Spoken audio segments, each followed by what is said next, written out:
필요하신 부분들 있으시면 얘기 주세요. 뭐 사회복지 시설 설립하고 운영하시는 거 그런 거 다 제가 말씀드릴 수 있고 공부에 관한 얘기들 당연히 말씀드릴 수 있어요. 네. 제가 바라는 게 뭐냐면 나중에 한 2, 3년쯤 뒤에 대전에 딱 왔었을 때 다들 다 1급자격증 기본은 다 갖고 계시고 또 뭐 해야 되지?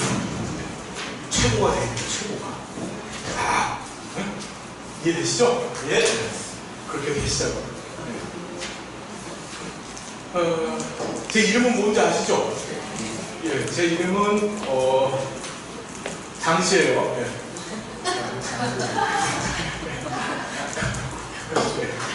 장도 권이죠, 권. 네, 아이씨. 네.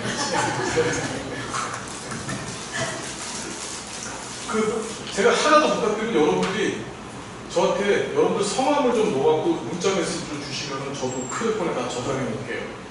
예? 그렇게 하나씩 주세요. 예. 그럼 그 전화만 안 받으면 되니까.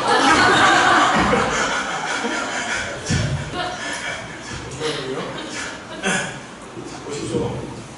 지금 이제 가족 치료 모델을 볼 거예요. 이 치료 모델도 하나당 한 문제씩 꼭 분석을 하죠. 이 가족 치료를 하기 전에 우리 사이버네틱스 얘기 학교에서도 공부하셨었죠? 들어보셨어요? 1차 수준의 사이버네틱스, 2차 수준의 사이버네틱스 들어보셨나요? 얘가 시험 문제 나와서 다들 또 정확하게 만들어준 거예요. 사이버네틱스라는 게. 여러분들 되게 잘 알아야 되는데 보면 사이버네틱스 볼게요. 136페이지. 자, 어원은 히자비를 뜻하는 그리스어. 그러니까 히자비가 뭔지 아시죠? 자, 볼게요. 배가 있어요, 배가 있는데, 잠깐만, 배가 있는데, 배를 움직이는 도구가 있어요. 맨 처음에, 우리 돛이라는 게 있죠, 바람이 돛에 부딪혀갖고 그 배가 움직이는 그 동력 역할을 하고, 닷이라는 게 있죠, 닷. 배가 머무를 때, 닷을 쭉 내려놓으면은 이게 이제 배를 정박시키는 역할을 하고, 그 다음에 키라는 게 있어요, 키. 키라는 게 이게 조탁이죠, 조탁. 그러니까 우리가 자동차 핸들 생각하시면 돼요. 이게 대단히 중요한 개념인데 사회복지 실천을 수행하면서 누가 이 실천이라고 하는 배의 조종 키를 잡을 것이냐, 그것에 따라서 1차 수준의 사이버네틱스와 2차 수준의 사이버네틱스로 구분이 되어져요. 자, 1차 수준의 사이버네틱스는 잠깐 볼게요. 그 키, 그러니까 어느 방향으로 갈지를 결정하는 거죠. 키라는 게. 그 키를 사회복지사 혼자 잡고 가는 거예요. 넌 내가 시키는 대로 해. 클라이언트. 그러니까 진단주의자들이 대표적인 1차 수준의 사이버네틱스고 그 진단주의자들한테 영향을 주었던 프로이트가 정신분석이론이 대표적인 1차 수준의 사이버네틱스예요. 근데 지금 1차 수준의 사이버네틱스 써요, 안 써요? 여러분들이 현장에서 야, 너 내가 시키는 대로 해, 클라이언트. 야, 넌 내가 시키는 대로 하고 내가 가리는 대로 가고 네 생각은 없는 거야. 이런 게 안 돼, 안 되죠. 자, 그래서 등장한 것이 바로 2차 수준의 사이버네틱스입니다. 2차 수준은 키를 같이 잡는 거예요, 같이. 복지사도 한 손 잡고 클라이언트도 같이 잡고 가는 거예요. 그러니까 복지사 혼자 나 이쪽으로 가려고 잡아 당기려고 하면은 클라이언트가 안 돼! 난 저쪽으로 가려고 이쪽으로 잡아 당겨. 그럼 어떻게 되는 거지? 못 가는 거예요. 가고 싶으면 둘이 같은 방향으로 잡아 당겨야 돼. 그러려면 뭐 합의가 필요한 거야. 그러니까 현재 사회복지 실천 현장은 2차 수준의 사이버네틱스에 근거해서 클라이언트의 자기결정권을 존중하죠. 그러니까 클라이언트와 사회복지사 합의해야만 프로그램이 진행돼. 이전처럼 복상 어때? 내가 시키는 대로 이러면 안 되는 거죠. 이해가 되시니까 무슨 얘기지? 그게 바로 1차 수준 사이버네틱스, 2차 수준 사이버네틱스. 사실은 아무 뜻도 아닌데 별 시작자는 얘기인데, 그런데 어떻게 실전 현장의 분위기를 설명하는 거죠. 이해되나요? 자, 보면 이런 1차 수준의 사이버네틱스와 2차 수준의 사이버네틱스가 반영되어져서 다양한 실천 모델들이 등장합니다. 첫 번째 등장한 것이 바로 이 보행. 이름이 보행입니다. 머레인 보행. 이름이 뭐라고요? 보행. 이 보행이 가게도 아까 얘기했죠? 이 가계도 창시한 사람이에요. 가계도를 만든 사람입니다. 보엔의 다세대 전수 시효 모델 또는 다세대 모델이라고 해요. 자, 저는 볼게요. 우리 생태도는 왜 그리는지 봤죠? 생태도는 왜 그랬어요? 생태체계적 관점에서 전과 적합 간의 관계를 규명하기 위해서 그린 거예요. 그럼 가계도는 왜 그래요? 가계도. 네, 얘기해요. 예. 가족의 문제 원인을 가족의 문제 원인. 그렇죠. 이 보엔이 조사를 했어요. 아주 놀라운 결과가 나서 어떤 조사를 했냐면 알코올 중독자 집안에서는 계속 알코올 중독자가 나와요. 대표적인 가족계 해체 문제, 이혼 문제죠. 이혼 가정에서 계속 이혼 문제가 나와요. 재미죠. 이혼 가정을 가만히 둘러보면 이혼 가정의 뿌리가 그 위에 그걸 우리가 원가족이라고 얘기하는데 원가족에 근거한다는 사실을 입증해냈어요. 보엔이 가족 치료는 기본적으로 가족 문제가 있어야 될 거 아니에요, 그죠? 이 가족들이 경험하는 문제가 도대체 어디에서 근거한 것인가? 그걸 알아보기 위해서 연구를 시작했던 게 이 모델이에요. 봤더니 가족 문제가 발생하는 원인은 자아가 미분화되어서 그렇다. 뭐라고요? 이 말이 무슨 소리냐면 잘 보십시다. 여기 남자가 하나 있고 남이 있고요. 남자. 그 다음에 여기 여자가 있어요. 이 남자가 결혼하기 전에, 그러니까 이 남자와 여자가 서로 결혼했죠. 우리가 가계도를 그릴 때 밑으로 뽑아갖고 이렇게 연결하면 이게 뭐지? 부부관계를 뜻하는 거예요. 옆으로만 이렇게 두면 이게 뭐지? 서로의 관계를 뜻하는 거예요. 좋은 관계는 실성, 나쁜 관계는 정성. 이해되시죠? 이해되시죠? 자, 그럼 부부가 지금 결혼을 했어. 결혼했었을 때 남편이 원래 소속되어 있는 가족. 그거를 이 남편을 뭐라고 하지? 원가족이야. 여자가, 아내가 원래 소속되어 있는 가족. 뭐죠? 이게 아내의 원가족이에요. 너무 놀라운 일이 뭐냐면은 우리가 결혼이라고 하는 행위를 하는데 이게 이 결혼이라고 하는 행위를 가만히 보면 영화 제목이죠. 결혼은 미친 짓이다 라고 하는 영화 제목이 있어요. 엄정화하고 또 누구지? 알코올때 주인공 나왔던 친구 있죠. 네. 예? 예, 그렇죠. 저 비슷하게 생긴 사람 있잖아요. 네. 하여튼 잘 보시죠. 미친 짓이에요, 진짜. 왜 그러냐면, 원가족이 갖고 있었던 자아를 남편은 그대로 갖고 와요. 이거 이제 보에는 프로이트의 정신분석 이론에 영향을 받았는데, 프로이트는 남궁기 때의 동일시 방어 기제를 통해서 아이가 자신의 초자를 완성시키죠. 그 초자가 남자는 웨디푸스 컴플렉스를 통해서 아빠를 닮아가고 여자는 일렉트론 컴플렉스로 엄마를 닮아간다고 했잖아요. 그죠? 그러면 결국 나는 내 아버지의 자아를 갖고 여기 와 있는 거야. 내 아내는 내 장모님의 자아를 갖고 와 있는 거야. 이 자아라는 것이 일종의 성격인데 전혀 이질적인 성격들이 모여서 지금 같이 사는 거야. 이게 사라져요, 안 사라져요? 이게 살 수가 없는 거야, 사실은. 그러니까 맨날 싸우죠. 연예인들이 이혼을 할 때 이혼 사유가 뭐죠, 전부 다? 그렇죠, 그거예요. 그게 뭐냐면 연예인 남자 있지, 남자애는 뭐 하는 거야? 지 아버지 자아를 갖고서 나왔고, 또 여자애는 지 엄마 자아를 갖고 나와서 결혼해서 사니까 전혀 이질적인 존재들끼리 살아가는데 그게 과연 합쳐서 살 수 있냐? 그러니까 항상 성격 차이라는 얘기를 하는 거고, 이혼의 이후의 100%는 다 성격 차이예요. 오행식으로 따지면. 이해되시죠? 그래서 가족 문제의 발발의 원인은 자아가 미분화됐다. 어디서? 원가족에서 미분화된 자아를 가지고 부부가 결혼을 했어. 이 결혼한 가족을 보에는 핵가족이라고 표현했어. 핵가족. 원가족에서 미분화되어진 미분화되어진 자아를 갖고 핵가족을 형성을 했기 때문에 그것 때문에 뭐 하는 거지? 서로 갈등이 생겨. 그리고 그것 때문에 어떻게? 싸움질이 나요. 그것 때문에 어떻게? 결국에 가족 문제가 생기는 것이라고 주장을 합니다.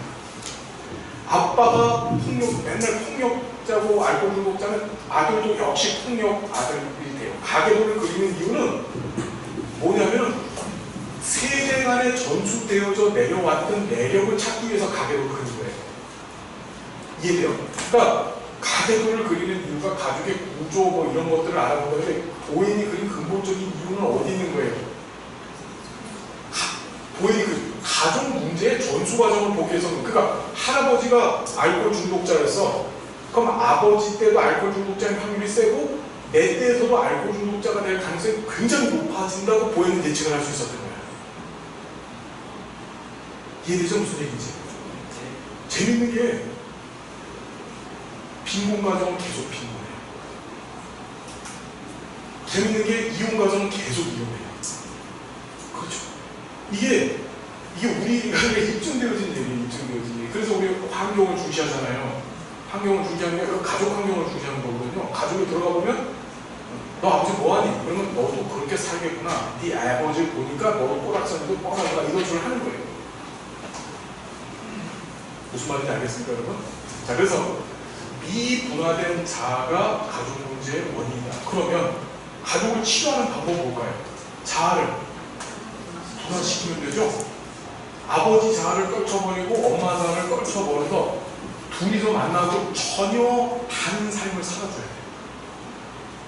아버지의 모습, 엄마의 모습이 아닌 둘만의 가족 규칙을 세우고 전혀 다른 모습을 살아줘야지만 그게 살아갈 수 있는 거예요, 부부가. 그러니까 부부가 이 보행 모델을 찍었다면 부부가 처음에 결혼을 해가지고 처음에 싸움질 안 하고 처음에 사이 좋아. 그게 정상적이야, 비정상적이야? 그건 비정상적이야. 두 분 사이 되게 끔찍하죠?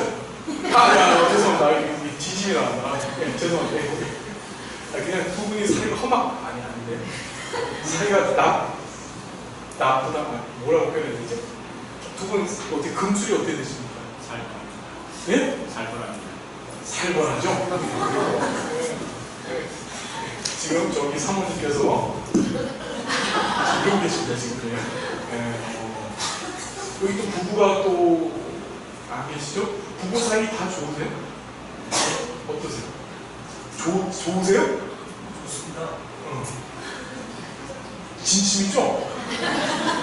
분화가 잘 됐습니다. 예? 분화가 잘 됐습니다. 자부가 잘 돼. 원가족에서 분화돼서 완전 분화되신 거예요? 거의.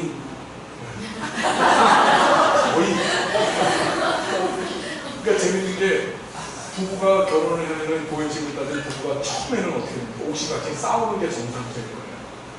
그러면서 부부끼리 동일시가 일어납니다. 부부끼리 동일시가 일어나서 부부는 서로 닮는다고 얘기하죠. 그 지경에 왔었을 때 하나가 되는 거예요. 연예인들이 결혼 언제 이혼해요? 1년, 2년, 3년 안에 다 이혼하는 거예요. 이유가 뭐죠? 그 동화, 동일시, 방어 시대를 못 쓰는, 기다리지 못해가지고 이혼하는 거예요. 이해되나요? 이것도 시간이 필요한 거고 전문가들의 가족 치료적 개입이 있어야 된다는 거죠. 이해돼요? 무슨 얘기인지?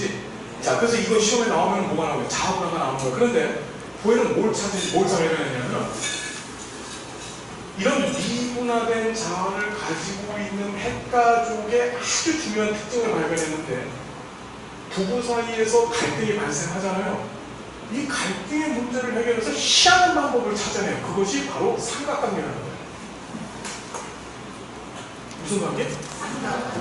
자, 이 삼각관계 보행 모델에서 사용하는 개념이에요. 자, 삼각관계가 뭐냐면 두 사이의 갈등이 발생되어졌을 때 이 갈등을 우회하기 위해서, 즉 갈등을 피하기 위해서 제3자를 끌어들이는 거예요.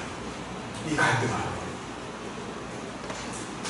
부부 사이 나쁘잖아요? 그럼 이제 어떤 일이 벌어지냐면 남자는 일 안 하는 날, 휴일 날이면 혼자서 낚시 가방, 골프 가방을 메고 나가요. 그럼 자, 우리 남자 중에서 일 중독자들 있죠. 워커홀릭들. 그러니까 노는 날이고 뭐 쉬는 날이고 상관없이 맨날 일만 하는 사람들. 그렇죠. 그 사람도 죄송하지만 100% 부부관계 안 되죠. 뭐냐면 일이라고 하는 업무라고 하는 것 또는 골프가 또는 그 낚시를 삼각관계로 훅 들어버려야지. 부부관계 안 좋은 사람일수록 무슨 일이 벌어지냐면 둘 사이에서 삼각관계로 아내 같은 경우에 죄송한 얘기인데 학교 많이 다녀요.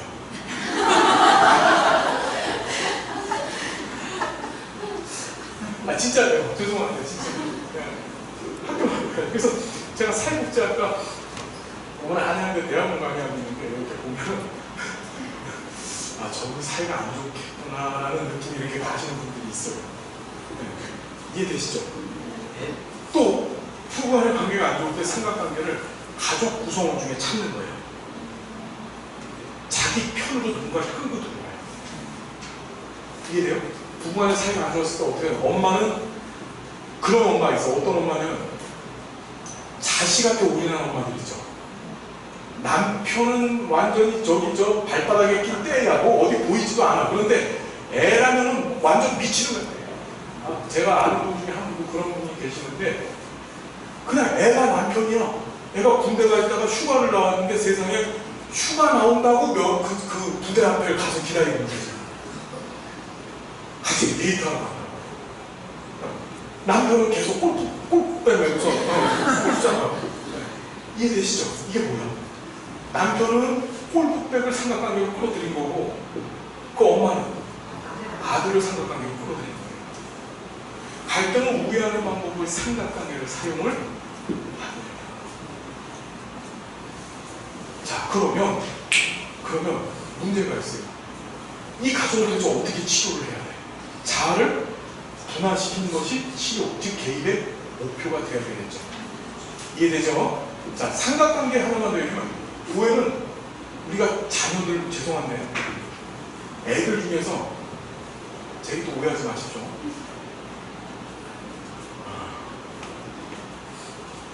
주의력격의 과잉행동 장애나 또는 조현증 앓고 있는 애들 있죠. 정신불면증. 죄송한데 교회는 그 원인을 삼각관계에서 찾았어요.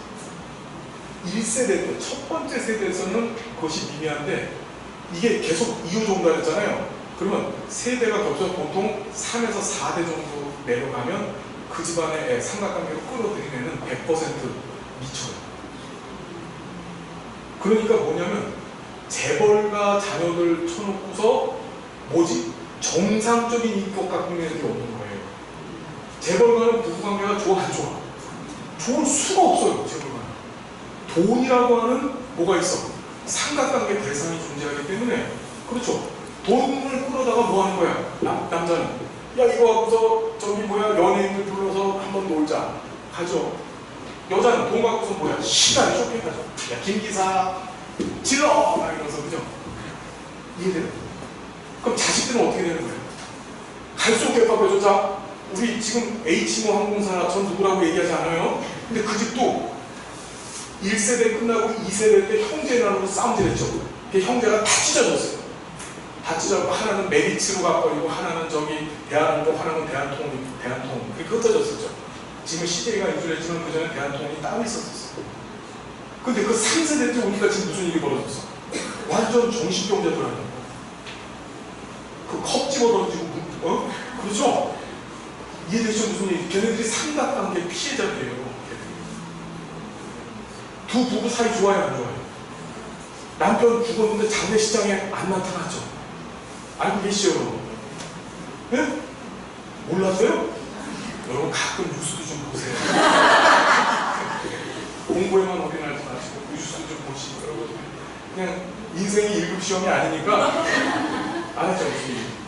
이게 삼각관계예요. 자, 그래서 우리 교재를 잠깐 보시면 자, 뭐예요? 자아분화. 자, 주요 개념 봅니다.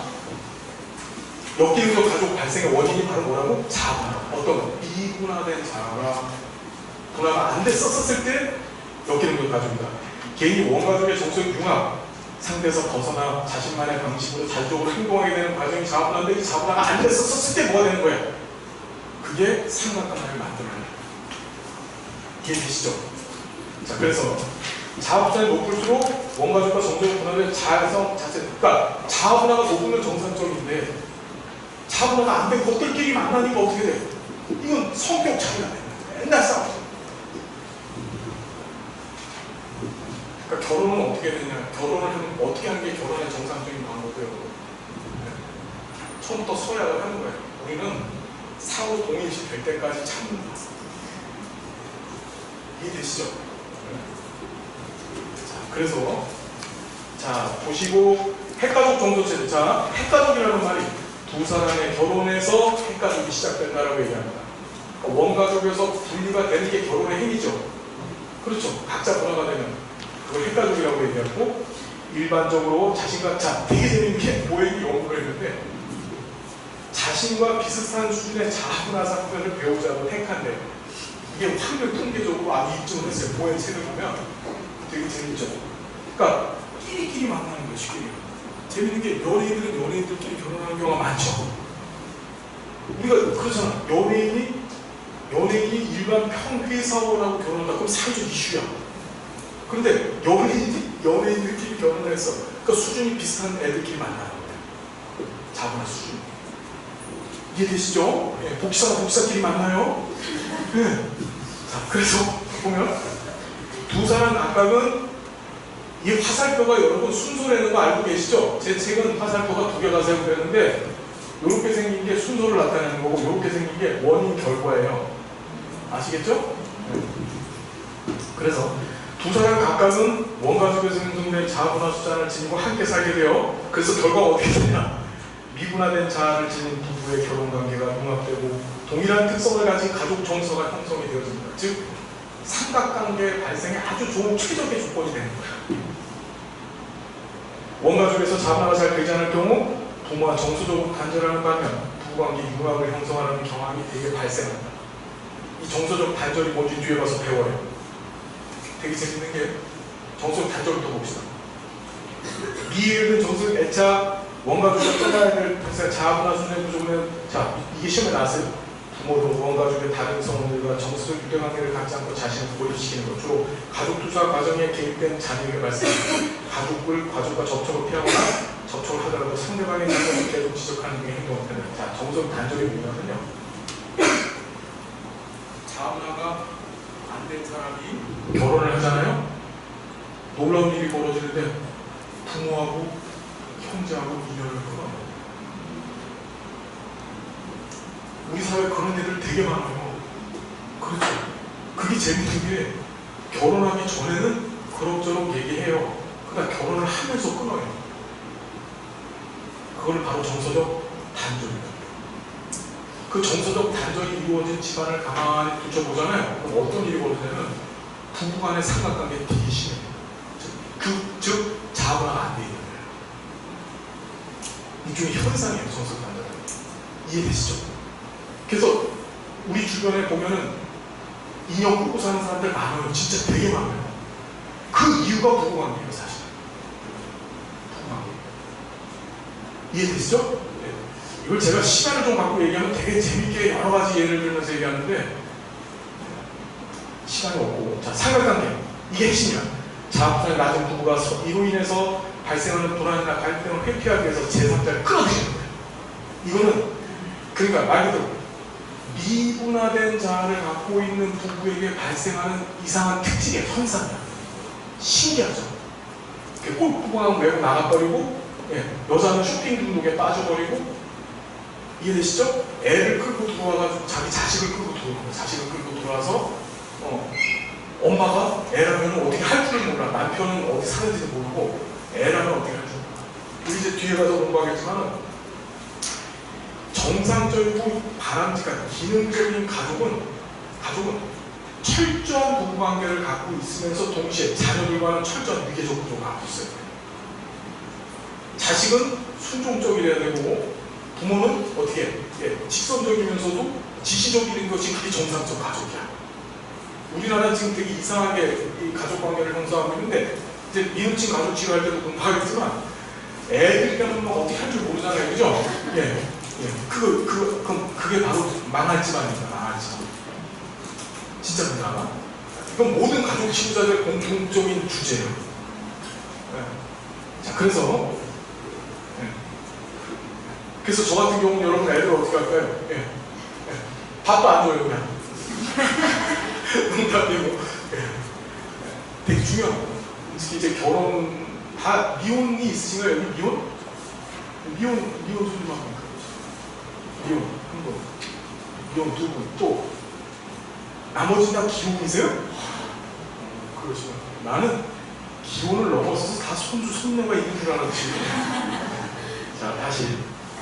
그래서 가족 내 두 사람의 갈등이 발생하면 불편을 느끼는 사람이 갈등으로 인한 불안을 감소시켜 제3의 사람의 대상들, 텔레비전, 애완동물, 취미활동, 친구동을 끌어들이는 거야. 집안에서 개 키우는 사람들 있죠. 집에서 개 키우는 사람들 정말 죄송해요. 근데 오해적 관점으로 보면 그거 전부 삼각관계예요. 왜냐면 사랑이라는 것도 부부간의 애정이라는 것도 일종의 한계가 있는 경제제입니다. 무한적으로 나오는 게 아니에요. 그런데 그거를 부부간에 나누는 게 아니라 누구한테 주고 있어? 걔한테 나눠주고 앉아있잖아. 이해되는 무슨 얘기지? 아, 개 키우세요? 집에서? 소를 키우신다고요? 개? 몇 마리 키우세요? 한 마리. 되게 심각한데? 이 삼각관계 테스트가 있거든요. 한번 해보실래요? 확실한. 예? 확실한. 확실하면? 네. 삼각관계 확실한. 삼각관계 동물 확실하세요? 개 오리나무 있습니다. 개 오리나무. 개가 삼각관계 된 거죠. 자, 가족투자 과정. 다음 세대 자녀의 희생을 통해서 무의식적으로 불안을 감소시키는 건데 이게 정말 슬픈 일이에요. 가족투자 과정이라는 게. 자식을 희생시켜요. 그래서 자가 미분화된 부모에게 불안 및 긴장이 발생했어. 그러면 이 부부는 무슨 짓을 하냐면은 부부 체계를 안정시켜서 무의식적으로 가장 취약한 자녀를 통해서 삼각관계를 만들어. 그래서 가족 구성원 중에 삼각관계를 제일 많이 끌어들어오는 게 막내들이에요. 막내들이 끌어들어와요. 이해되시죠? 왜 지금 얘기하는 거 애완동물을 왜 집에서 키워요? 집에서 곰을 키우는 게 아니라 집에서 키우고 걔는 조그만 개죠? 이유가 뭐겠어? 제일 만만하기 때문에. 집에서 키베리안 허스키를 키우진 않아요. 그렇죠? 예. 예. 털 빠진다고 키우지 않는 게 아니라 삼각관계 대상으로 만만하지 않아요. 무시적으로. 그러니까 조그만 개를 키우는 거예요. 자꾸 마티스 뭐 이런 것들 있죠. 연약한 것들. 그렇죠? 한 그릇도 안 나오는 것들. 그렇죠? 자, 그래서 맛있죠? 자, 그 다음에, 자신의 불안이 긴장한 자녀에게 또 자녀는 최소한의 자아불안만을 이뤄서, 자, 부모하고 무슨 관계? 밀착관계. 밀착관계가 뭔지 이제 구조주의 가족 시각에서 또 얘기합니다. 가족이 희생양이에요. 자식. 얘가 이제 다세대 전수 과정을 거치면서 아까 얘기했던 정신병자가 되는 거예요. 보니까, 자, 그 다음에 다세대 전수 과정. 가족의 정서 과정이 여러 세대를 통해 자아불안 수준 낮은 두 사람이 결혼했어. 자녀에게 자신들의 미분화된 자아를 투사하고 자녀는 부모보다 더 미분하게 되고 이러한 과정이 수세대에 걸치면은 조현병, 알코올 중독, 강박증 같은 거 있죠. 그 다음에 주의력결핍 장애 같은 보통 3에서 4대 정도 걸쳐지면 그렇게 된다는 걸 인정을 했어요. 그러니까 자녀가 경험하는 모든 문제는 부부관계가 원인이에요. 가족 치료의 대전제입니다. 우리 애는 왜 공부를 이렇게 못하고 우리 애는 왜 이렇게 말도 더럽게 안 듣고 이러죠? 그거 전부 부부관계가 원인인 거예요. 그 다음에 정설단절 했죠. 이게 극단적인 선택이죠. 결혼과 동시에 인연을 다 끊어버립니다. 출생순위 읽어보시고 사회적 정설 과정을 그냥 읽어보세요. 자, 보면 기능적 과정과 역기능적 과정을 어떻게 하냐면 기능적 과정, 자아부산 수준이 높으면은 기능적. 그런데 고에는 뭐라죠? 완전한 자아문화 수준을 갖는 가족은 있다 없다? 그런 건 없죠. 최대한 자아문화 수준을 높이는 게 중요해요. 그래서 시간도 필요하고 상호간의 노력도 굉장히 필요해요. 부부는 사는 자체가 처음엔 지옥에서 좀 살아줘야 돼. 그래서 뭐 하는 거지? 서로를 맞춰간다고 얘기하죠? 그게 대단히 필요한 거죠. 맞춰가는 겁니다. 그렇죠. 그렇죠. 그래서 3시간에 한 번씩 싸워야 돼요. 아니, 그러면서 맞춰지는 거지. 자, 역기능적인 가족은 분화수준이 낮은 가족이다. 자, 치료 목표. 자, 중요한 거. 자아를 분화시키는 거예요. 그렇게 되면 탈상각과가 이루어지는 거죠. 예? 자, 그래서 자, 치료 기술. 가계도를 그려요. 가계도, 이거 보호하기 시작했다는 거. 그래서 가족의 속성을 종단 횡단으로 파악해서 다세대 전수 과정을 살펴보는 데 활용된다. 가계도. 그죠? 그러니까 가계도를 그리는 이유는 뭐냐면 대대로 이 가족에 어떤 문제가 저주되어서 이어지고, 그래서 가계도를 몇 대까지 그리는 게 정상적인 거예요. 최대 3대는 그래요. 최소 3대. 예. 가계도 아버지, 어머니, 나 이렇게 2대만 그려놓는 건 가계도가 아니에요. 3대보다 더 깊게 그리는 게 정상적인 거예요. 이해되시죠? 그래야지 전수 과정이 보여져요. 치료적 삼각관계를 해서 이거는 아무나 할 수 없고, 이건 아주 고도의 이 노련한 스킬을 갖고 있는 가족 치료사가 하는 건데, 가족 내 삼각관계에 한 사람이나 대상이 위치해 살국지사가 대신해서 들어가 개입하는 거예요. 삼각관계의 희생물이 본인이 돼주는 거예요. 아들 대신에 살국자가 삼각관계의 대상으로 들어가죠. 이해되시죠? 근데 중요한 게 살국자는 두 사람의 정서 과정이 연루되지 않도록 조심해야 돼요. 그 삼각관계 깨뜨리기 위해서 들어갔다가 지가 삼각관계가 돼서 여자랑 바람이 나요. 그런 경우도 있어요, 실제로. 진짜 그런 일들을 합니다. 가족 치료사들 보면 되게 웃겨요. 그 다음에 코칭. 가족성과 능력 최대한 말해 스스로 문제를 해결할 수 있도록 도와주는 것이다. 직면, 도전, 설명, 과제로. 이거 잘못됐잖아요. 좀 하시지요. 도전하게 만들고. 설명하기. 됐죠? 자, 나이장 취하기. 상대방의 행동을 비난하는 대신에 그 행동이, 여기 치료 기술 다 기억하셔야 돼요. 다른 건 몰라도 제목은 기억해야 돼요. 시험 문제 나올 때 다른 선수 치료 모델에서 사용하는 치료 기술인 것은 아닌 것은 이렇게 나옵니다. 그래서 상대방의 행동을 비난하는 대신 그 행동에 대한 본인의 입장을 표현하기 위해서 탈상각까지 촉진시키고, 이게 뭐냐면은 정서 분화가 안 된 부분은 맨날 싸우지라는 거예요. 되게 재밌는 게, 싸울 때 우리가 사용하는 언어적 메시지가 뭔지 아세요? 가장 대표적인 게 2가지입니다. U 메시지라는 거하고 Y 메시지죠. 우리가 상대방하고 싸울 때 쓰는 메시지가 2개입니다. U. 너는 왜 그랬어? 주어가 너는이에요. 그렇죠. 이 얘기 뭐지? 너 잘못했어죠. 그럼 그 소리를 듣는 순간 기분이, 그래 한번 해보지 뭐, 오늘 시간은 안 만들면 뭐 한두 번 해봐. 그죠? 그 다음 Y가 뭐죠? 왜 그랬어? 이것도 필요하죠. 여러분 대화를 할 때, 부부간의 대화에서 가장 피해야 될 게 주어가 네가 되면 안 됩니다. I 메시지는 뭐냐면 나는 이렇게 생각해. 자기 입장을 취하는 거예요. 이해되시죠? 그래서 나는 이렇게 생각해. 그러면 상대방은 뭐지? 나는 거기에 대해서 나는 이렇게 생각해. 그러면서 2개를 조율을 봐야 되는 거지. 근데 너는 왜 그랬니? 그렇게 되면 너는 잘못했다가 되잖아요. 그러면 끝이 없는 거예요. 부부싸움은 답이 있어요, 없어요? 없어요. 저 도시락 싸갖고서 3일 동안 싸워봐요. 답이 나와요.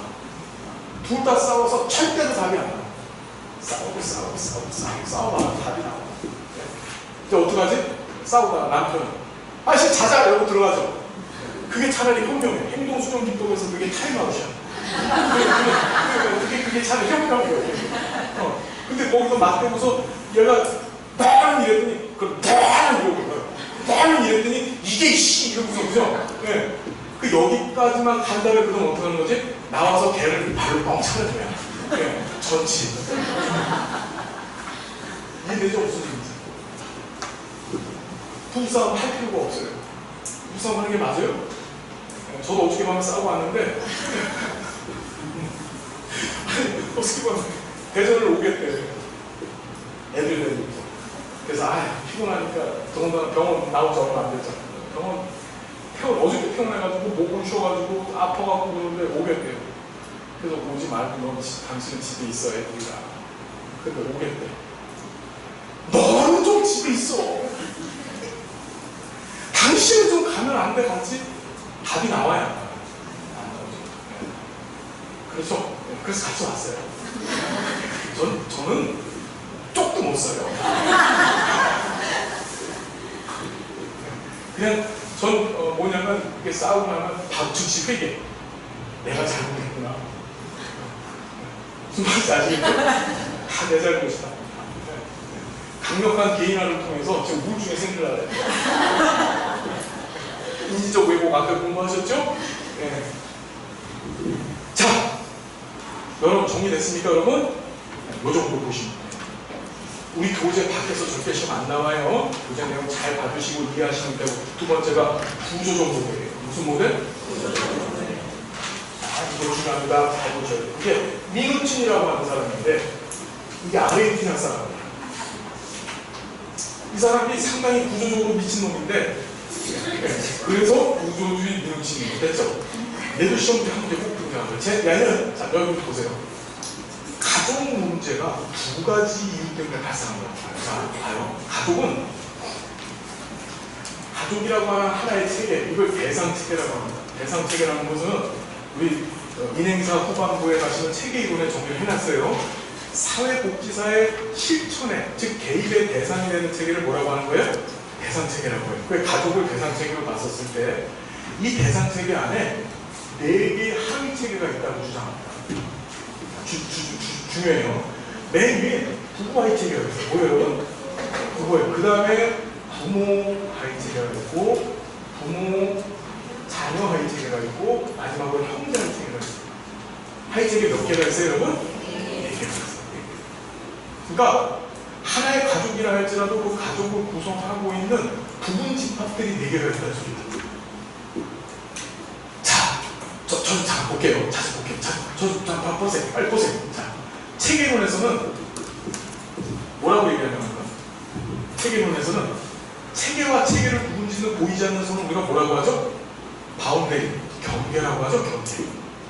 알고 계시죠? 자, 미누치는 역기능적인 가족은 두 가지 문제 때문에 역기능적 가족이 된다. 첫 번째 경계, 두 번째 위계. 뭐하고 뭐예요? 경계와 위계. 자, 경계라는 게 뭐냐면은 이 각각의 하위 체계들을 구성하고 있는 경계가 총 3가지 형태로 드러나는데 첫 번째가 유리된 경계, 두 번째가 모호한 경계, 세 번째가 명확한 경계예요. 다시 경계 종류 몇 개? 3개. 해봅시다. 첫 번째 유리된 경계, 두 번째 모호한 경계, 세 번째 명확한 경계. 그 중에서 이 두 가지 유리된 경계와 모호한 경계를 역기능적 경계라고 해요. 무슨 경계? 얘는 기능적 경계. 자, 유리된 경계라고 하는 것은 각각의 하위 체계들이 분리되어 있는 거예요. 넉가로 낫다. 내 인생은 내 인생, 네 인생은 네 인생이에요. 우리 그런 집안들이 있어요. 애들이 지 멋대로야. 엄마, 아빠가 애들에 대한 일종의 구성이 하나도 없어요. 그냥 지들끼리 나가서 놀고 반중에 외박을 해도 엄마가 타치하지 않아요. 아빠가 타치하지 않습니다. 여러분들 이게 되게 비정상적으로 생각하는데 뒷담화예요. 저기 아동 그룹홈 같은 데서 근무하시는 분들 한번 다 그런 애들이야.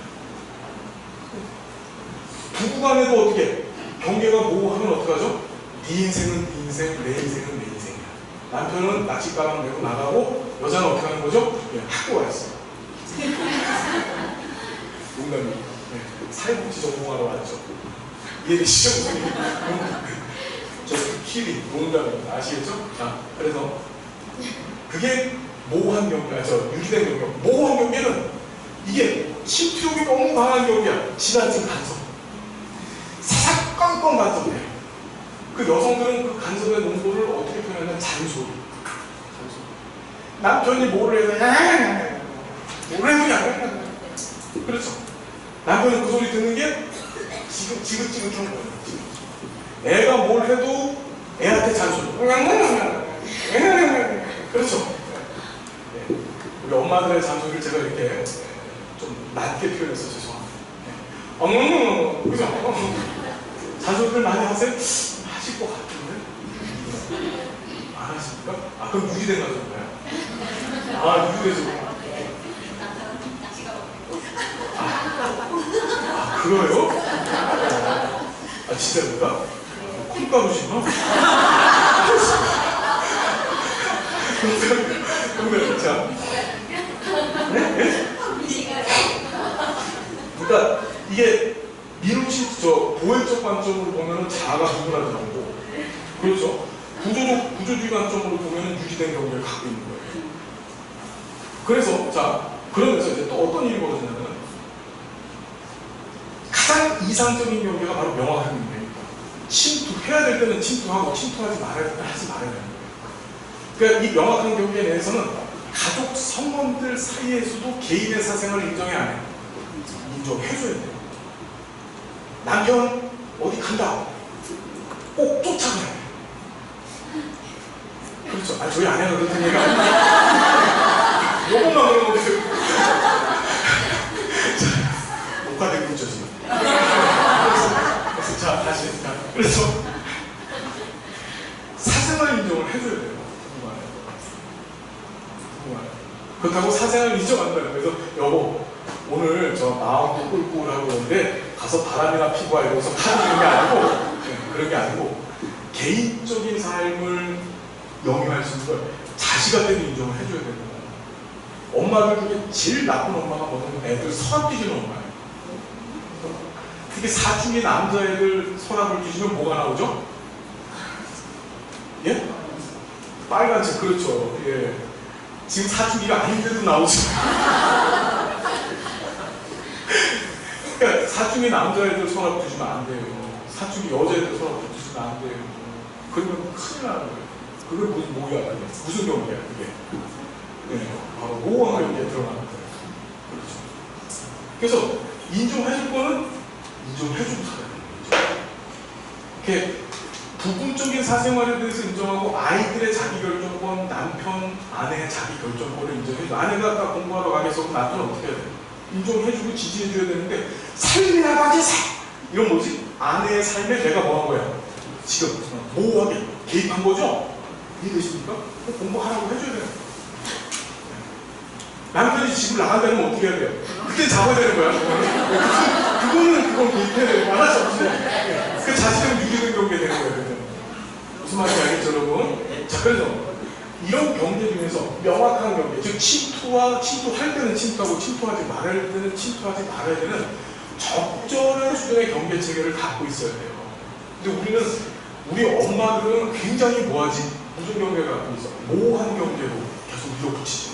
엄마가 사사건건 간섭하고 자기 주장을 내세우는 것이 가족한테 유리하다고 생각해요. 절대 그렇지 않습니다. 절대 그렇지 않습니다. 유리된 경계 같은 경우는 이건 진짜 여러분 우리 샘플이 있죠? 예. 그래서 자, 두 번째 위계는 뭐냐면은 이 가족의 하위 체계들 간에는 반드시 서열이 존재해야 돼요. 뭐냐? 가장 위계상으로 높아야 되는 게 부부 하위 체계입니다. 부부는 연합된 권력, 즉 하나의 권력이 돼가지고 가족, 그 자식들이죠. 자식들한테 권위적 행사 능력을 발휘해야 돼요. 그래서 민우치의 구조주의 가족집에서 가장 이상적인 부부가 이 가족 형태는 권위적인 부부예요. 권위적이라 해서 이게 애들 묶어놓고 돈도 패는 게 아니고, 그렇죠. 네. 말 그대로 아이들은 부모한테 순종을 하고 부모는 어떻게 하는 거예요? 자식을 명확한 경계 범위 내에서 컨트롤할 수 있어야 돼요. 무슨 얘기가 되십니까, 여러분? 이게 대단히 중요한 겁니다. 그래서 우리나라는 어떻게 됐죠? 되게 웃긴 게 이게 올라타 있어요, 지금. 애들이 부부 사이에 끼어들어 있어요. 민우진 관점에서 굉장히 기형적인 게 어떤 현상이냐면 부부 침실에서 부부가 자고 있는데 애가 가운데서 자잖아요. 이것처럼 이상한 집안이 없는 거야. 경계 안에 들어와 있어요, 애가. 너무 웃긴 게 뭐냐면 집안에서 통닭 한 마리를 시켜 먹어도 아빠하고 엄마가 야 우리 양념치킨 먹자 이게 정상인데 아이한테 물어봐요. 무슨 통닭 먹을까? 그럼 여보 얘가 이거 먹고 싶대. 이게 정상적인 비정상적이에요. 민우진 관점에서 비정상적. 의사결정의 주도권은 누가 하고 있어야 돼요? 부부가 하고 있어요. 이해되시죠? 자, 그래서 여기 보시면은, 자, 볼게요. 이쪽에 가족 구조, 가족 하위 체계 140페이지입니다. 가족 체계를 구성하고 있는 네 가지 형태 하위 체계다. 경계에 의해서 구분된다. 개인은 각 하위 체계에 서로 다른 위기와 역할을 가지고 고유적인 역할을 한다. 그러니까 네 가지가 뭐예요? 부부, 부모, 부모자녀, 형제가 있어요. 경계는 유리된 경계, 모호한 경계가 있어요. 정리됐죠? 자, 그 다음에 명확한 경계, 이게 가장 바람직한 거. 위계는 자, 가족 체계 내에 간 권력의 정도에 따라 형성되는데 기능적인 가족 하위 체계 위계는 부부 하위 체계가 가장 강력한 서열상 위에 있어요. 부부가 결정하는 것에 대해서 의사결정에 대해서 자녀들이 순복해줘야 됩니다. 그게 이상적인데 애들이 기어 올라가지고서 엄마들이 뭐하지? 애라면 어떻게 하는지 모르고 그냥 발발발발 떨죠. 그렇죠? 애가 뭐든지 다 결정해요. 당신은 뭐 해야 되는지 그렇죠? 응? 애 마음에 상처 주지 마. 걔가 푸드도 먹는 소리야. 그거는 잘못하는 거예요. 남편 마음에 아내 마음에 상처 주면 안 돼요. 이해가 되시죠? 그러니까 우리나라 지금 굉장히 역기능적 가족 구조를 갖고 있어요. 그러니까 얘네들이 성인이 된 다음에 결혼도 안 하죠. 그러니까 출산율 문제도 갖고 있어요, 지금. 예. 우리가 권위주의적인 가족 구조, 민우친식의 이런 위계 구조를 갖고 있어서 그 후세들이 여러분들은 출산도 많이 했고, 그 다음에 삶에서도 굉장히 충실했어요. 요새는 그렇지 않고 극도로 개인주의 넘어서 이기주의가 돼가고 있죠. 이유가 있는 거예요. 5년 키워서 그랬고. 자, 그 다음, 자, 여기 보시면은 위계가 있고, 제휴는 여러분들이 읽어보시고요. 기능적인 가족과 역기능적 가족 부분을 하면은, 기능적인 가족은 경계가 명확한 경계가 갖고 있어야 되고, 위계는 부부 하위 체계가 가장, 강한 의사결정 권한을 갖고 있어야 되고, 그래서 이상적인 양육대로 밑줄 보세요. 권위적인 부분가 돼요. 무슨 부분? 아빠 엄마가 하자고 하면 너네들은 따라하는 거다. 알았죠? 그렇죠? 우리 예를 들어서 종교 있죠. 모든 종교. 대부분의 종교가 그 신을 뭐라고 해서 아버지라고 표현을 하잖아요. 그 아버지인 신은 뭐지? 굉장히 권위적 존재예요. 그 하나님이 뭐라고 정해놓으신 거는 자녀들 어떻게 따라가는 거죠, 그냥. 그랬었을 때 질서가 이루어지는 거야. 근데 자녀된 자식들이 뭐 하는 거지? 그 질서를 어깃들이고서 지 마음대로 했었을 때 바벨탑 사건이 터지는 거죠. 이해되는 무슨 얘기지? 교회를 다녀봤어요, 아직? 무슨 얘기인지 되세요? 자, 그 다음에 치료 목표. 문제의 제거가 아닌 가족 구조를 재구조한다. 뭐 한다고 여러분? 재구조. 그래서 어떻게? 위계와 경계를 바로잡고 하는 거예요. 자, 그럼 계기법이 뭐가 있는지 봅시다. 첫 번째, 합리화하기. 뭐라고요? 자, 보세요. 가족은 이 구조주의 가족 치료 모델을 적용하기 위해서 제일 필요한 것은 이 가족의 경계와 위계를 파악해야 되겠죠. 파악해야 되는데, 자, 우리 경계는 무슨 경계입니다. 우리 가족 위계는 뭡니다를 가족이 저절로 보여줘요, 안 보여줘요? 복지사는 어떻게 되냐면 이 가족 안에 들어가야 돼요. 합류라는 게 조이닝, 합친다는 뜻이죠. 가족이라고 하는 물길이 이렇게 진행할 때 내가 어떻게 하는 거지? 사회복사가 그 물길에 같이 들어가서 가족의 한 구성원이 돼야 돼. 그래야만 뭘 보여주는 거야? 가족 내에서 경계와 위계가 보여져요. 즉, 그 경계와 위계를 보기 위해서 합리화기라는 기법을 쓰는 거고, 그러다 보니까 합리화기는 개입에 있어서 어느 시점에서 사용할까요? 초기일까요? 초기 단계에서 쓰는 거는 그게 시험에 나왔어요. 그래서 자 보시면 합리화기 자 개입 초기 단계에 써먹는다. 됐죠? 사회복지사와 가족성 간의 라포 신뢰관계를 형성하는 것이다. 가벼운 대화로서의 가족 간의 편안한 분위기를 조성하고 가족 간 상호 맥락을 이야기해서 하는 것. 이해되세요 여러분? 시험에 그렇게 나와. 이게 뭐지? 들어가서 이 가족의 경계와 위계가 뭔지를 알아보기 위한 게 바로 합리화. 세부적인 기법들 보시고요. 자, 그 다음에 실현이 등장합니다. 실현. 이것도, 자, 저는 볼게요. 사회복자 가족의 위기하고 경계를 알아보기 위해서 뭘 하냐면, 가족들 니네 다 나와. 자, 이걸 뒤에 가서 경험주의 가족 치료에 역할 연기하고 구분하셔야 돼요. 역할 연기하고 구분해야 되는데, 실현하고 역할 연기는 틀립니다. 자, 실현은 뭐냐면, 니네 구성원들 나와. 자, 아버지는 아버지 역할, 엄마는 엄마 역할을 내 앞에서 영국식으로 한번 보여줘. 이해돼요? 실제로 삶에서 이루어지는 현상을 그대로 연기해보라고 시키는 거예요. 그게 실험이에요. 그럼 합니다. 아빠는 눈 뻥 차고 돌아가지고 판내라. 그럼 아내는 쳐먹어. 이거 던져줘. 그렇죠. 제가 너무 극단적이라고 생각하시는데 여러분 실제 가족치료 모습보다 더 끔찍한 일들이 많아요. 칼 들고 나온다. 칼. 소품으로 칼을 준비해놔. 이렇게 은박지 싸가지고. 이해되세요 여러분? 네. 자식들 보면 어떻게 다 뿔뿔이. 그래가지고 자 방의 배치, 앉아있는 자리를 통해서도 실현이 일어나는데 자 방을 갖다가 그리라는 건 여기다 그리려고 그래요. 근데 방하고 방이 붙어 있어줘야 되는데 방하고 방을 따로 떨어뜨려 놓고 아들은 이 방에 들어가 있고 딸은 저 방에 들어가 있어요. 그럼 무슨 경계야 지금? 유리된 경계죠? 그걸 보겠다는 게 실현이에요. 아빠는 이만큼 아이. 자 그래서 가족본을 자신의 역기능적인 패턴을 사회복사 앞에서 행동으로 재현시켜보는 이렇게 실현해 나왔습니다. 실현의 끝. 자, 그 다음에 재구조화 기술로서 이제 이게 자 보세요. 합리화하고 실현이라고 하는 두 가지 기법은 뭐다? 얘네들의 위기와 경계를 보기 위한 거고 위기와 경계가 파악이 됐으면 이제 실제로 개입을 해야 되겠죠. 그래서 재구조화를 하는데 첫 번째가 과제들. 가족의 기능적인 상호별을 증진시키기 위해서 활용하는 것은 그게 뭐냐면 기능적인 명확한 경계를 만들게 하기 위해서 가족 상호별이 자연스럽게 이루어질 수 있었던 그러나 터득해야 될 기능적인 패턴을 실현해 보도록 하는 거 그러니까 실현에 반대를 하는 거 실현은 역기능적인 걸 하잖아요. 근데 얘는 어떻게 강제로 시킵니다. 어떻게 시키냐면 자 나와서 그림을 그리고 방 안에 같이 들어가 있었어요. 유리된 가족이라고 한다면 같이 들어가서 30분 동안 열심히 사랑에 관한 얘기를 나눠보세요.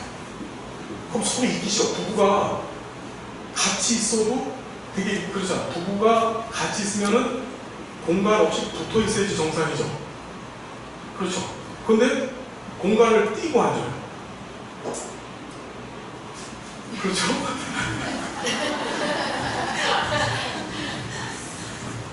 기분 나빠하지 마시고 이게 유리된 경계죠. 이해되시죠? 그러면 강제로 돌 붙여놓는 거예요. 이해되세요? 이해되시죠? 여기 보면 다 쓰면 사이 나빠요, 전부 다. 사이 좋은 사람이 한 명도 없어요. 근데 저기 보지가 않는데. 자, 이해되시죠? 됐고. 그 다음에 경계가 중요하죠. 하이지간 역기능적인 경계, 즉 경직된 경계, 유기된 경계를 기능적 경계, 즉 명확한 경계로 수정하기 위한 활용한 기술이다. 가족치료시 가족이 앉은 위치를 통해서 파악하는 이게 재밌어요. 부조주의 가족치료에서 사회치료사는 가족들이 앉은 자리 이동을 통해서 가족 문제를 제공할 수 있다고 하잖아요. 예를 들어 부모 사이에 아이가 끼어 앉아 있을 경우 아이의 자리를 그의 형제 쪽으로 옮기는 거. 왜 그러죠?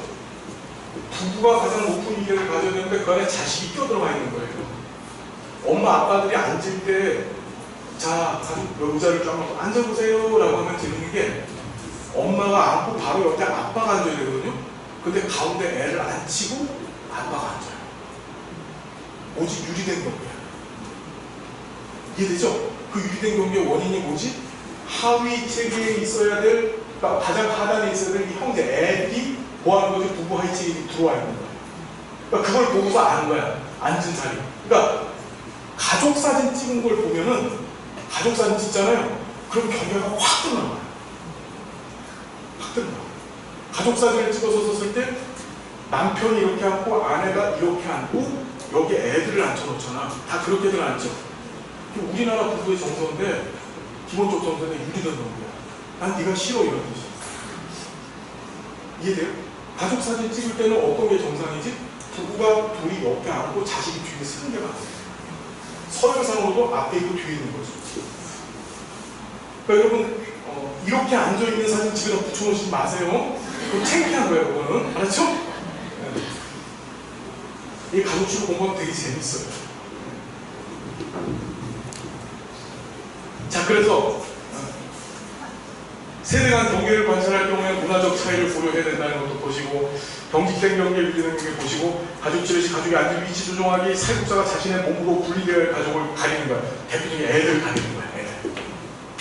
부부끼리만 있어야 되는데 애들이 자꾸 중간에 끼죠. 그럼 어떡하냐? 애들 뒤로 오라서 이렇게 막아버려요. 그럼 애들은 뒤에 있는 거고 부부만 이렇게 있는 거예요. 그럼 부부끼리 뭐 하는 거지?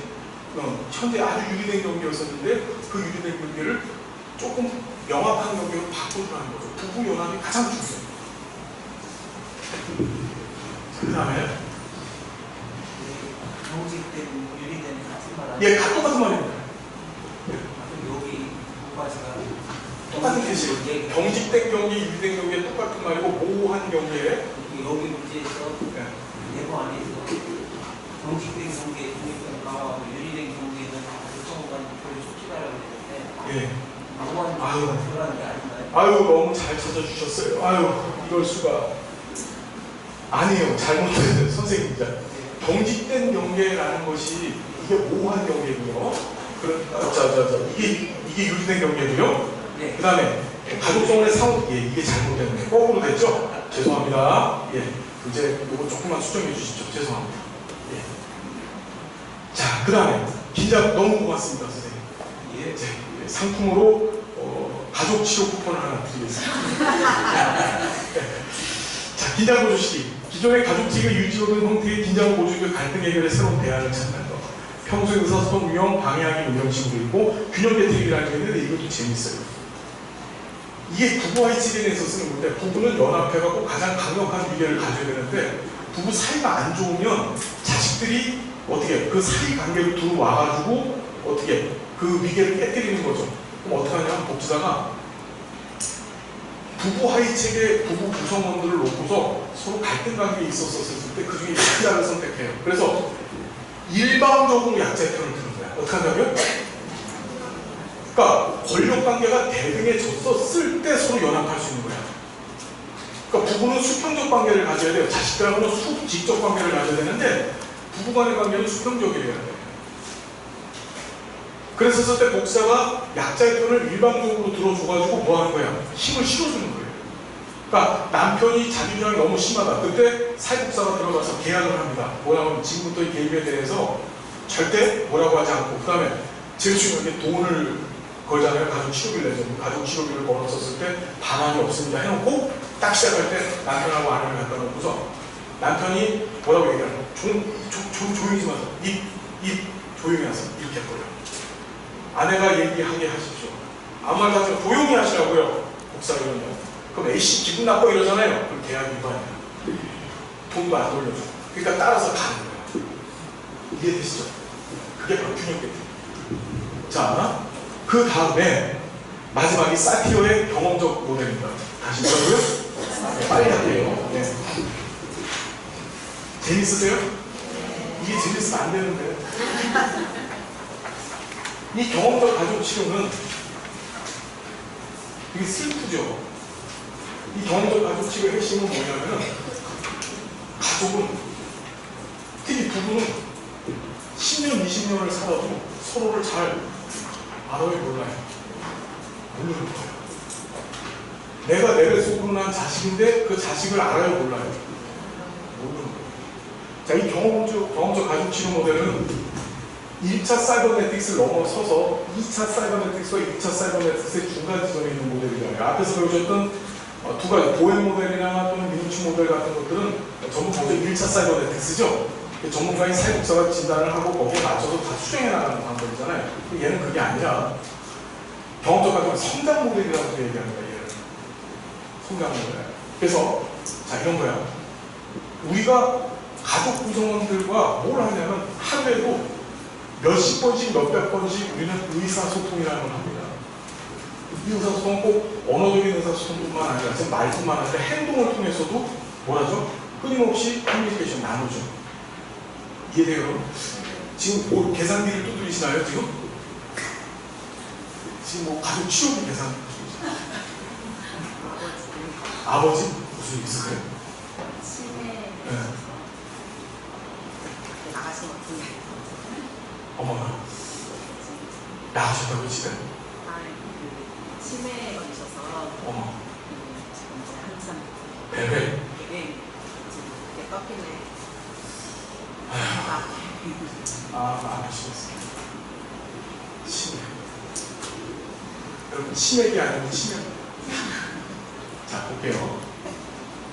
이게 얼마나 마음이 아픈 얘기냐면, 우리는 의사소통을 하면서 상대 가족의 그 무의식에 상처를 자꾸 쌓아놓고 있어요.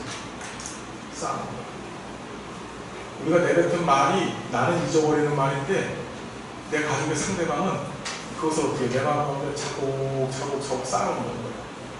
자, 이 사티어는 의사소통의 문제를 가족의 문제라고 봤는데, 의사소통이, 엮이는 문제를 의사소통이 가족의 문제라고 봤는데, 이제 어떻게 얘기를 하냐면, 우리가 의사소통을 할 때 무엇을 중시 여기느냐에 따라서 자기 자신을 중시 여기고, 또는 타인, 즉 자기와 대화하는 타인을 중시 여기느냐, 상황, 자신에게 처해있는 상황을 중시 여기느냐에 따라서 총 5가지 의사소통을 얘기합니다.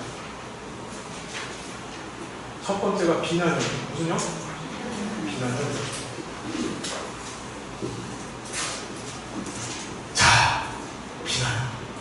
이걸 비난형이라고도 하고 또는 폭군형이라고도 하는데, 자, 어디 보시면 144페이지 봅시다. 자, 이 비난형 의사소통이라는 것은 뭐냐면, 대화를 통해서 자기 자신은 일단 중시해. 그런데 타인은 대화를 통해서 멸시하는 거예요. 그 다음에 상황, 그 상황은 또 중시해. 당신, 왜 어저께 내가 시키는 대로 안 했어? 그렇죠.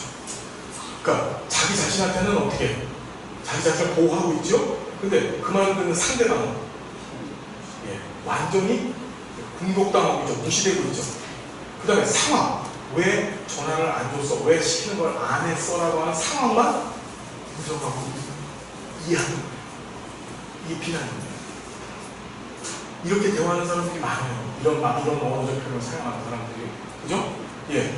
두 번째가 초이성형이에요. 이거 되게 불쌍한 사람들인데, 자기 자신도 상처를 받고 타인도 상처를 받고 상황만 주대요. 이런 사람들 있죠. 뭐냐면 말을 참지를 못해. 자기 머릿속에서 이것이 정당하다고 판단하면 어떻게든지 정당하다는 얘기를 해야 돼. 대신에 그 얘기를 통해서 자기도 엄청나게 상처를 받고 그 얘기를 듣는 사람도 상처를 받아야 돼. 그런 사람들이 있어요. 그렇죠. 너무나 논리적이고 너무나 분석적이야. 그러니까 듣다 보면은 상대방은 맞는 얘기하라고 얘기를 해. 맞아. 근데 중요한 것은 상대방의 감정은 어떻게 되는 거야? 다 망가지는 거야. 수긍을 할 수밖에 없지만 상대방의 감정은 다 뭉개져 버리는 거야. 그걸 초이성입니다. 이거 완전히 이거 슈퍼타콘 보이죠? 이거 진짜. 재미가 없어져요 지금? 자, 그 다음에 세 번째가 회피형입니다. 회피형은 자기 자신이 없어요. 누구만 있어요? 타인만 있어요. 그러니까 이걸 보통 이제 아첨형이라고도 얘기하는데, 이 회피형이 정말 불쌍한 게 뭐냐면, 이 회피형은 자기 자신 놓고 타인하고 상황만 보는 거예요. 타인하고 상황. 그래서 이런 사람들은 그 대화를 통해서 자기 자신을 다 희생하더라도 그저 다른 사람의, 다른 가족 구성원의 분위기만 맞춰주면 되는 거야. 우리 집안에서 얘기를 할 때도 알았어. 남편은 비난형으로 막 짜대는데 아내는 알았어. 요즘 거꾸로 돼 진짜. 남편이 회피형이 많죠. 알았어. 그래서 어떻게 됩니까? 65세가 됐었을 때 화혼이혼을 하는 거예요. 그게 쌓여가지고. 그걸 이제 빙산의 비유로 얘기를 했는데, 자, 그 다음에 3만형이 있어요. 3만형. 제일 끔찍한 건데, 이 3만형은 이게 다 없어요. 다. 이게 뭐냐면, 부부간의 대화를 할 때 뒤따 웃긴 부부가 있어요. 남편이 하는 얘기랑 아내가 하는 얘기가 주제가 서로 틀려요. 남편은 오늘 있었던 일을 얘기하고 있고 아내는 그렇죠. 상관이 없는 얘기를 서로 주고받고 있어요.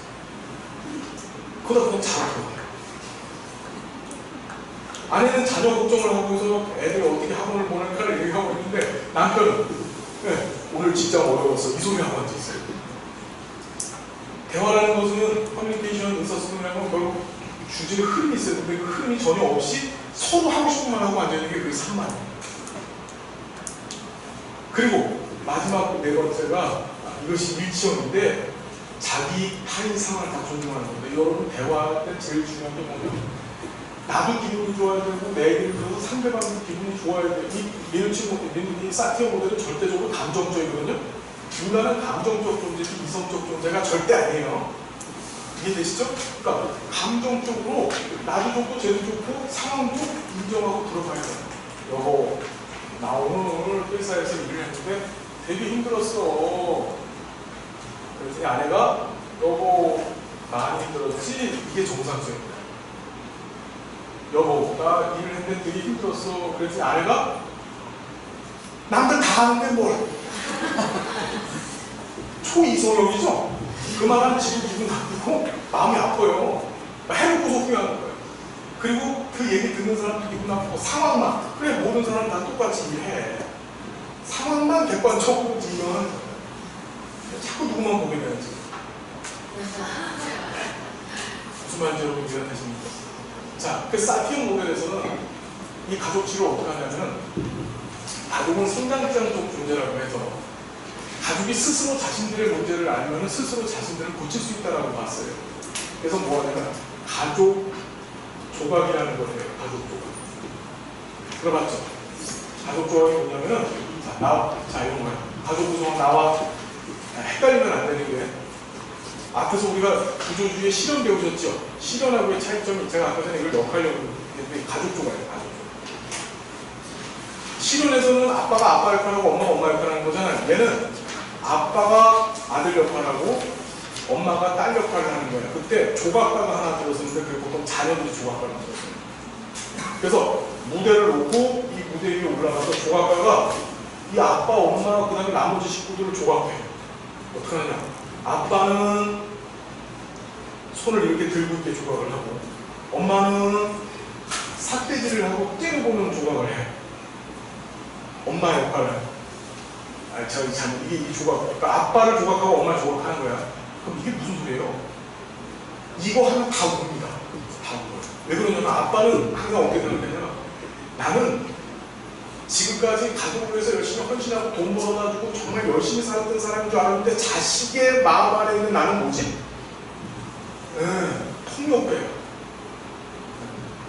엄마는 나는 상냥하고 항상 이쁜 그런 엄마인 줄 알았는데 자식의 마음속에 있는 나는 뭐였지? 집안을 뭉개뜨리는 파괴자예요. 그걸 파악하는 게 맞습니다. 그래서 이게 시험에 나왔죠. 정서적으로 개입해서 서로 울게 만들고 부둥켜 불고 난리를 치게 만들었었을 때 서로 문제가 뭔지를 알고 깨닫게 만드는 거고요. 두 번째가 가족 그림이라는 걸 그립니다. 요새 그림 치료 많이 하죠. 이거 사티어의 모델에서 진짜 이거예요. 가족 그림이라는 그림 그려볼게요. 그러면 그림을 그릴 때 하니까 이렇게 그리면 내 모퉁이에 그려지는 사람은 가족의 소유자예요. 보통 회피용사소통 하는 사람들이 모퉁이를 그려줘요. 그거 작게. 그 가족에서 제일 대빵으로 그려지는 사람들, 그게 이제 비나형이나 초이성형들이 가운데 그려주고 크게 그려줘요. 그리고 원색, 색깔을 많이 집어넣어서 그려요. 이거 보면 어떻게 되는 거예요? 아빠는 머리통이 완전 수박만하게 그리고 엄마는 머리통이 살구시 많아요. 그럼 무슨 의미야? 엄마는 소유자라는 뜻이죠. 물론 그렇진 않아요. 거꾸로 돼 있죠. 하여튼 이해되세요? 네. 그 다음에 빙산 치료라고 해서 이것도 시험에 한번 나왔었는데 말씀드렸죠. 사티어는 이런 가족 간의 의사소통을 통해서 이거 빙산을 그려요. 이 밑에 그게 뭐예요 이게? 가족 구성원의 상대방의 심리를 아는 것은 요거밖에 못 보는 거예요. 우리는. 이걸 보고서 우리 아내를 평가하고 우리 자식을 평가하고 있는 거야. 실제 가장 큰 부피는 어디가 있어? 이만큼가 있어. 이건 못 보는 거야. 근데 문제는 이게 일으킵니다.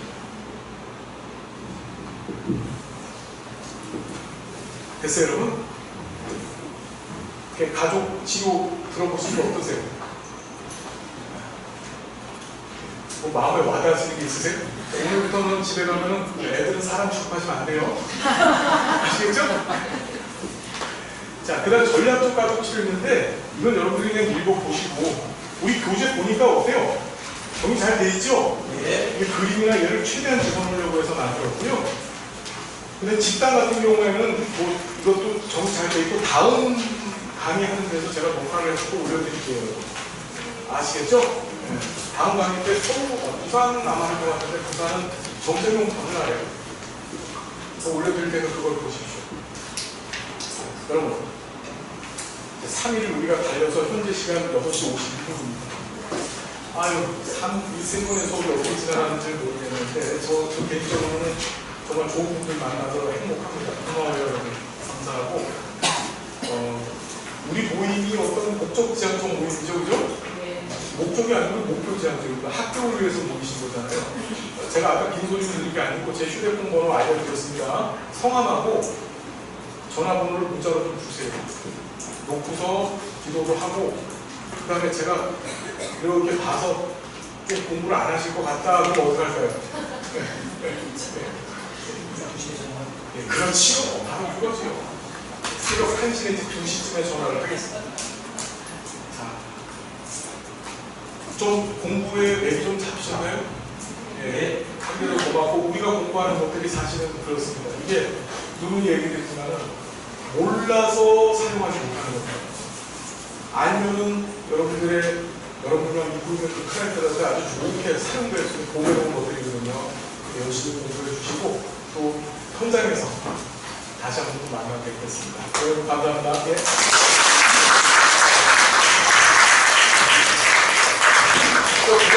부족했던 부분들은 맨데다 질문하시고요. 제가 답변 드리고 이러면서 우리가 점점 더 알아가시고요. 6월 21일부터 밴드에 공지된 내용이 지금 책은 죄송하지만 일단 제가 책장사 아닙니다. 분명히 얘기하는데 근데 문제는 있어야 될 것 같아서 책을 말씀드린 거예요. 책을 갖고 몇 쪽부터 몇 쪽까지 보십시오라고 얘기하면 그걸 다 보셔야 됩니다. 아시겠죠? 그리고 하나 공지가 빠졌는데 하루에 공부 시간 2시간씩만 해주십시오. 2시간씩. 알았죠? 네. 그 이제 앞으로는 공부 시간이 상납관계예요. 알았죠? 무슨 얘기지? 네. 자, 고맙습니다. 여러분 조심하세요. 예. 아, 그리고 밴드에다가 우리 수업 평이나 이런 것 좀 부탁드릴게요, 여러분. 네, 감사합니다.